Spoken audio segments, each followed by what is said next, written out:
भारत पाकिस्तान की सीमा पर तनाव के बीच में जहां पूरे देश भर के अंदर रेड अलर्ट जारी कर दिया गया है, तो वहीं पर सिविल डिफेंस के द्वारा मॉक ड्रिल करने के निर्देश भी भारत सरकार के द्वारा दिए गए हैं। भारत सरकार के गृह मंत्रालय के द्वारा उत्तर प्रदेश के सभी जनपदों के अंदर मॉक ड्रिल करने के निर्देश दिए गए हैं। बताया गया है कि एक सायरन बजेगा और उसके बाद में सभी लोगों को अपने घर की लाइटें 5 मिनट के लिए बंद कर देनी है।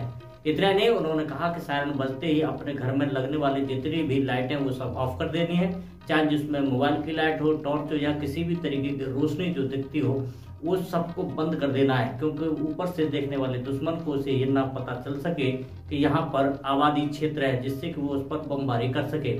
इसको लेकर के जिलाधिकारी आगरा ने एक मीडिया ब्रीफिंग करते हुए पूरे मामले पर जानकारी देते हुए बताया कि किस तरीके से लोगों को अब मॉक ड्रिल के दौरान एहतियातें बरतनी है।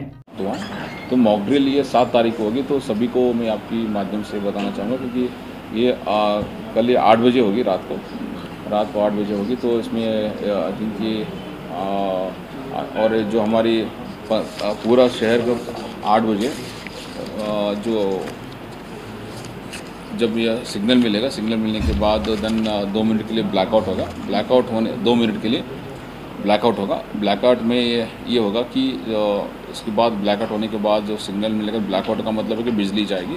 तो 2 मिनट उसके बाद सायरन बजेगी। सायरन बजने के बाद देन उसके बाद सायरन बजने के बाद फिर जब ये ग्रीन सिग्नल मिलेगा तो फिर सायरन फिर एक और बार सायरन बजेगा। तो ये सायरन दूसरी बार सायरन बजने का मतलब है कि ये ख़त्म होने की बात है, मतलब ड्रिल ख़त्म हो गई।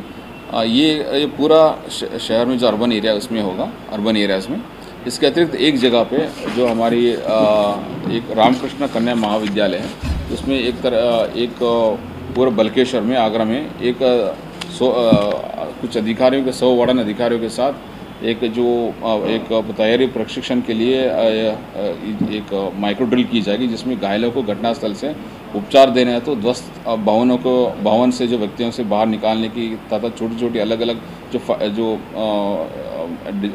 डिज़ास्टर हुआ है, फायर हुई है, उसको बुझाने की। सो सारी बेसिकली ये सारी चीज़ें की एक मॉक ड्रिल उस जगह पे की जाएगी, रामकृष्ण कन्या महाविद्यालय बल्केश्वर में।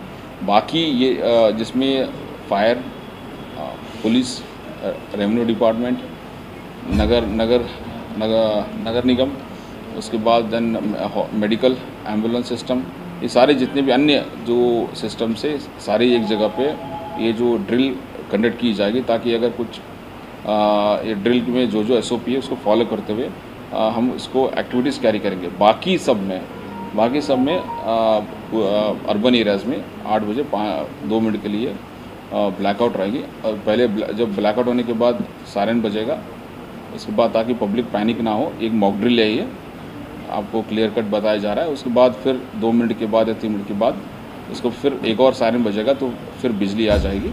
तो इसमें कोई ये ड्रिल है, मॉक ड्रिल है, कोई पब्लिक परेशान, कोई ये ना पैनिक ना हो, एक तो ये बात है। बाकी ये ड्रिल स्कूल में भी होगा। स्कूल के संबंध में BSc और DIS को इनसे स्कूल के माध्यम से इनको भी कम्युनिकेट की जाएगी। स्कूल में बच्चों को कैसे प्रशिक्षण दिया जाए, इसको अलग भी स्कूल में कल इसका एक एक्सरसाइज की जाएगी।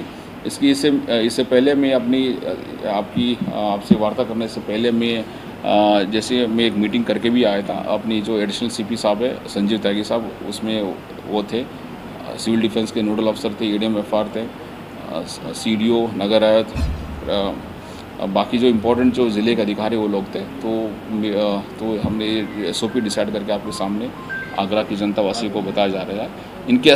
इसके अतिरिक्त कोई भी और कुछ इशू आता है तो हम आपको प्रेस के माध्यम से अवगत कराएंगे। सर, जो फौजी आर्मी और एयरफोर्स से तालमेल करके की जाएगी? हाँ, ये बेसिकली कोऑर्डिनेशन उन्हीं के साथ कोऑर्डिनेट करके की जाएगी, डिफेंस के साथ कोऑर्डिनेशन करके की जाएगी। जो मॉन्यूमेंट्स है उसको लेकर कोई दिशा निर्देश जारी है? इसका SOP को हम फॉलो करेंगे, इसमें लिखा हुआ है, SOP को फॉलो करके की जाएगी। ठीक, थैंक यू।